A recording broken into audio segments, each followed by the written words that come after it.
So we had latte makeup, we had glazed donut makeup, we had butterfly makeup, and now we have pumpkin spice latte, pumpkin makeup. Pumpkin, not pumpkin makeup, but pumpkin spice makeup. Okay, there was no butterfly makeup. I just made that up. But we have all these fancy names for just regular makeup.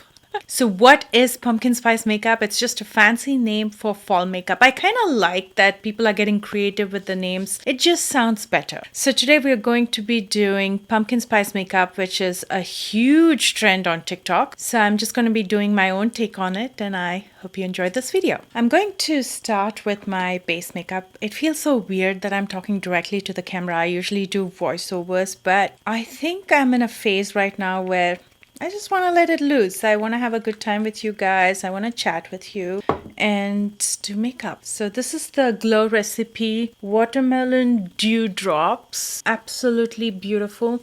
Smells like watermelon. Definitely doesn't smell like pumpkin spice. I think I should color correct a little bit because these dark circles are showing up a little too much. So I'm going to be using the NYX color corrector, and I'm going to be using this peach shade. This is the Rose & Ben E28 brush. I'm going to use it in areas where I have the uneven patches, like my dark circles and around my mouth. And I'm not really spot correcting today because I don't want my makeup to look cakey. I don't want to layer too much. A bit around my mouth.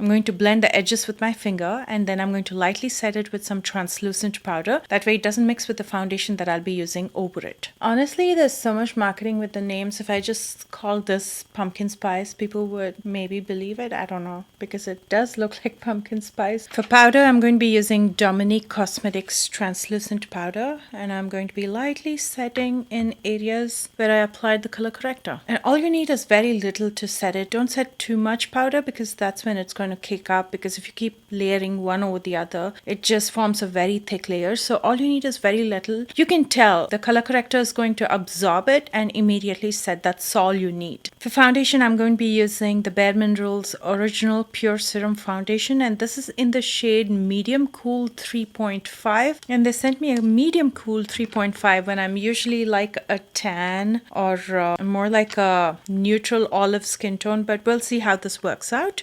I'm going to pump just a couple drops. It's very thin, I don't know if you can see. It's not a thick foundation at all, and I like that. I'm actually going to apply with a small stippling brush, again from Real Techniques, and let's see how this color turns out. Interesting.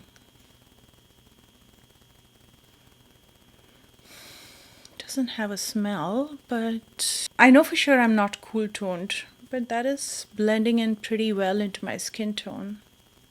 You think that looks good, or does it have to be warmer?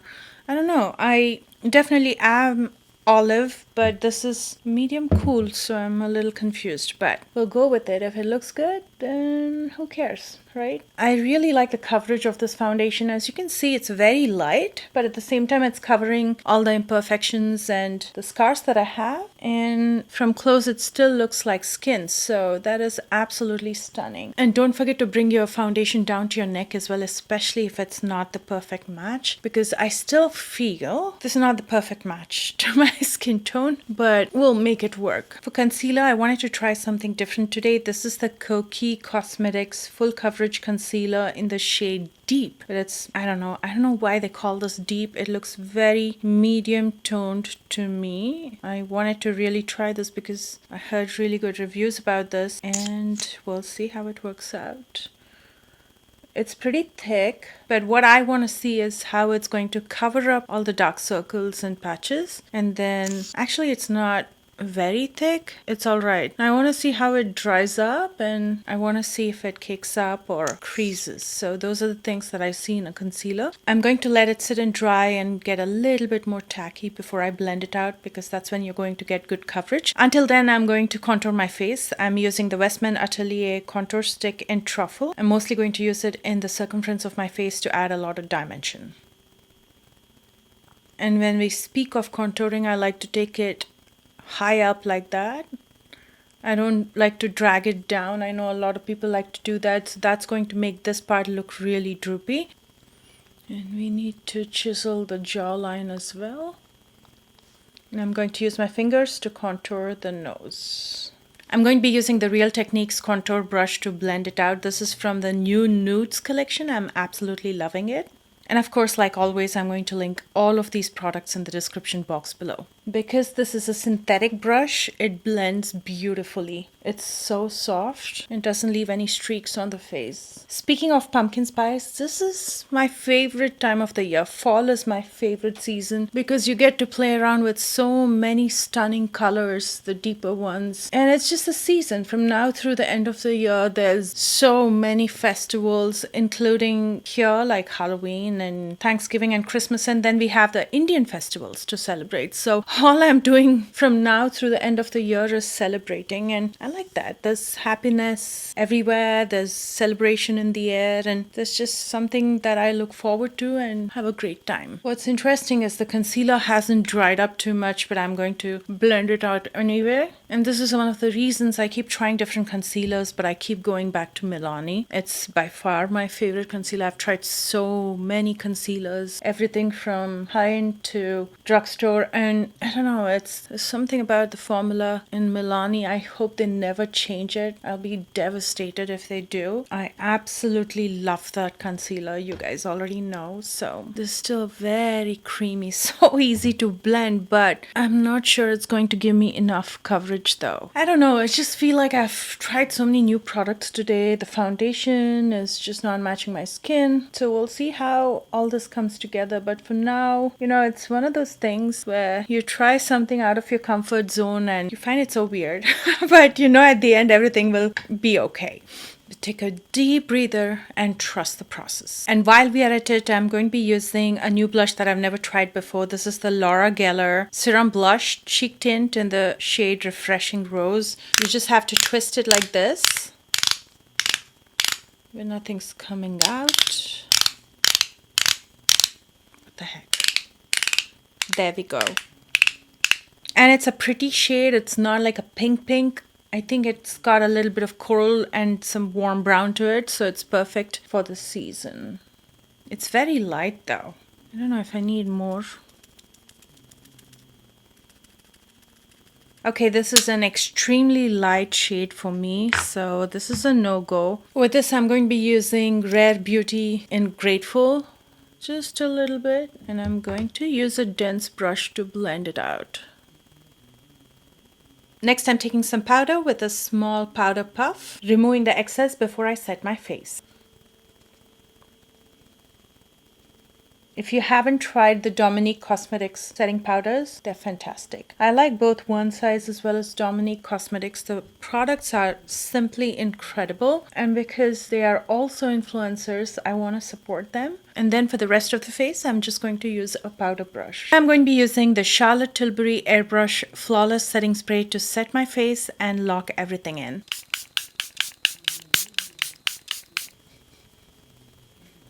Now the base is looking fantastic, and that's why I said you just need to trust the process. But the key in this makeup is not really the base, it's the eye makeup. So let's see what we come up with. For my eyebrows, I'm not doing much. I'm just going to be using a brown eyeshadow to fill in the sparse areas. When I say brown eyeshadow, I'm using something along the ashy tones. So it's not as harsh as black, but at the same time, it's a cooler brown. It's not a warmer brown. And I'm only focusing on the sparse areas and giving it some shape. That's pretty much it. And speaking of fancy names for things, I feel like eyebrow powder is just another fancy name for eyeshadow. You can use an eyeshadow to fill in your brows. It's just the same thing basically. There's a little bit of residue of concealer left on this brush, so I'm going to quickly clean up underneath my brows. Just underneath my brows. I'm not using it on my lid because for my eyes I'm going to be using a shadow stick. This is called Shadow Sticks by ColourPop in the shade Give Me a Sign. I'm just gonna apply this all over my lid to even out the base. And because I have hooded eyes, when I keep my eye open you can't see much of that eyeshadow, so looking straight in the mirror I'm going to take it way higher than my crease. This is my crease line that you see here, the fold. So I'm taking it above that so you can see it. Now all of a sudden my lid space looks so much bigger than it is. My lid space is right here, but it goes underneath my hood. Now because I applied it over it, it feels like this is my lid space. And because I used a cream eyeshadow as a base, I can quickly blend it out with my finger. That's the easiest way to blend it out. And I'm also going to use it in my lower lash line. And now we have a very pretty base to begin with, and this is the perfect base for pumpkin spice makeup. All I have to do now is dress it up with some eyeshadows. This is a new palette by ColourPop. It's called 1111, and I'm going to start with this beautiful shade called Empowered. I'm trying to build a halo eye here, so I'm using it in the inner and outer corners, but you can dress it up the way you prefer. And it's so easy to blend over shadow sticks, and because it's already pigmented, you're applying a second layer over that pigment underneath. It stands out and there's more pigment payoff. Keep layering as much as you want till you're happy with the intensity. I think that is looking pretty nice. And all I'm going to do now is with the residue that's left on the brush, I'm going to lightly join it through the crease. It doesn't have to be very deep in the center. We will focus on all the depth in the inner and outer corners. That's looking pretty nice and well blended. I'm going to use the shade Right Path, and I'm going to simply apply it over all the eyeshadows to blend everything seamlessly. And then I'm going to be using the same in my lower lash line as well. First starting with Empowered, the deeper shade of brown, to use it in the outer and inner corners. And then I'm going to use the lighter brown eyeshadow to blend it throughout my lower lash line so everything looks seamless. Now if you want to sharpen this edge, you just take a little bit of powder and you just wipe it like this. See how that erases the extra eyeshadow and it makes it look sharp and nice in the outer edge. Where you see that gap right in the center is where we will be using a shimmer eyeshadow. And there's so many beautiful options in here, but I'm going to be using the shade Reflect right in the center. I think it's more like a sequence with some pressed glitter in it. And you don't need an adhesive or a base. You can go directly with your finger and apply it directly on your eyelid, just like you apply any other eyeshadow. So after you've applied it, you can take a brush and just blend out the edges. I also like to apply it right in the center of my lower lash line. Using the shade Balanced, I'm going to highlight my brow bones as well as inner corners. Starting with the inner corner first and then the brow bone. Using this Maybelline Kajal, I'm going to line my waterline and I'm going to lightly smudge out my lash line. I'm using a small definer brush to smudge it out. And by the way, this definer brush is from a brand called Coastal Scents. It was pretty popular in the 2015-2016s, one of the less expensive brands. And I still have this definer brush. It's still one of my favorites. That's the light, sultry, smoky effect that I wanted to give in the outer corner. Now I'm just going to finish up with some mascara and lashes, but before that I'm curling my lashes. This is the Sally Hansen curler. And for mascara, I'm going to be using Lash Princess by Essence. Just applying a thin coat in my upper and lower lashes because I'm going to be using false lashes anyway. You don't have to use false lashes. You can dress it up or down as much as you want. And for lashes, I'm going to be using the Tati Lashes and Chick Flick. And see how you can see the lash strip? So what I do is I take my eyeliner or kajal and I go over it before attaching it. And here is the finished eye makeup look. Super easy, it's sultry and definitely pumpkin spice. And here's how my makeup is looking so far. For my lips, I'm going to be using something that's warm but nude. For lip liner, I'm going to be using the Makeup Forever Artist Color Pencil. This is in the shade Anywhere Caffeine. I'm going to be lining my lips as well as lightly filling it in. And for lipstick, I'm going to be using Bare Minerals lipstick in Presence. Last but not least, I saw a lot of people add highlight. I'm not into highlight anymore. I don't know if you guys are, but I thought today for this look, I might as well. This is the Revlon Skin Lights in the shade Twilight Gleam. This is the prismatic highlighter. With a highlighter brush, I'm going to highlight the highest planes of my face. And here's the finished look. Super easy, simple, wearable, nothing over the top, but still looks elegant and very pumpkin spice. I'd love to hear your thoughts on this look, so comment below and let me know. And if you plan to recreate, please don't forget to tag me. My socials are listed in the description box just below the video, along with all the products that I used today. And if you're new here, please consider subscribing. I love you guys so much, and I will see you soon with a brand new one. Bye, guys.